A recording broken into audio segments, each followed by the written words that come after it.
बिल्कुल कोटड़ी साइड जे गरीबाबाद कॉलोनी में टीबी अस्पताल भरिसां लखे रुपए जी लागत सां तामीर थियल सरकारी स्कूल इंतज़ामिया जी बेध्यानी सबब सालन खां बंद पियल आहे।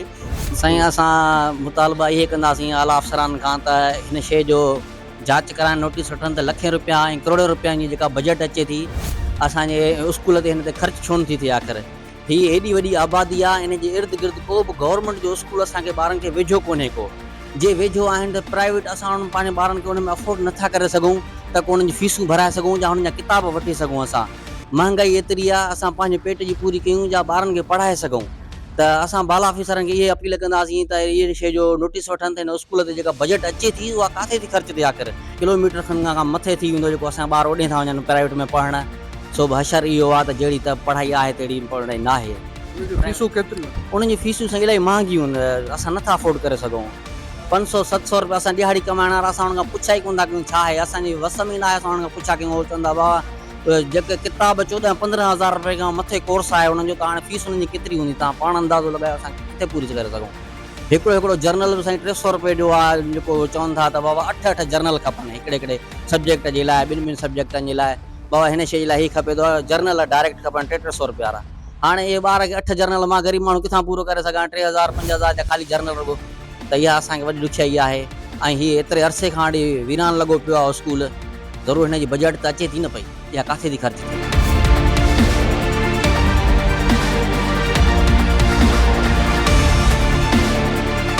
सरकारी स्कूल खे बि हे सरकारी स्कूल ॾाढो पुराणो, हिनखे असांखे ठाराए ॾियो। ॿिया स्कूल सभु प्राइवेट, हुन में घणा पैसा था वठनि, असां ओतिरा पैसा नथा भरे सघूं। हे असांखे ठाराए ॾियो। हिन में ॾाढे सालनि खां ईअं बंदा मवाली वेंदा आहिनि, हिनखे ठाराए ॾियो। हिते घणा ॿार आहिनि तव्हांजे पाड़े में? हिते ॾाढा इलाही आहिनि। असांजो स्कूल ठाराए ॾियो, असां पढ़ंदा आहियूं, असां पढ़ंदासीं हिन स्कूल में। छो न पढ़ियल? स्कूल कोन्हे हिते तव्हांजे वेझो? न स्कूल न आहे, परे आहे, वेझे न आहे। परे आहे? हा।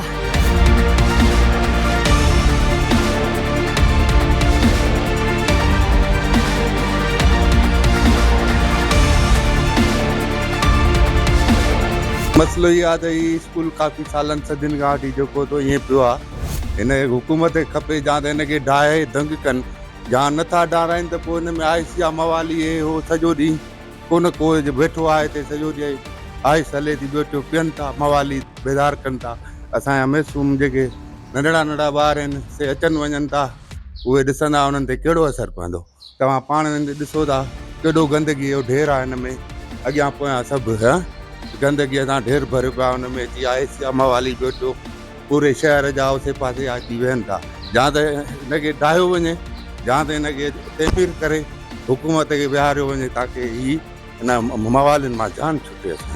साईं गवर्नमेंट जी नाहेली आहे, स्कूल पियो आहे एॾो सारो, हिते केरु ॿार असांजा हीउ ॾिसो प्राइवेट में पढ़ण जे लाइ तयारु न आहिनि। ख़र्च न आहे। सरकारी स्कूल किरोड़नि जी प्रॉपर्टी आहे हिते, जर्सी मवाली अचनि था हिते, सिंगरेड़ी पी वञा हलनि था।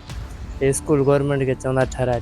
इलाइक़े वासियुनि मुतालबो कयो आहे त बंदि पियल सरकारी स्कूल खे फौरी तौर जेको आहे फ़हाल करे तदरीसी अमल जेको आहे सो शुरू कयो वञे, जीअं ग़रीब ॿार जेको सदस्य पंहिंजी बुनियादी हक़ यानी तालीम जेको आहे सो उहो पढ़ाए सघनि। जी।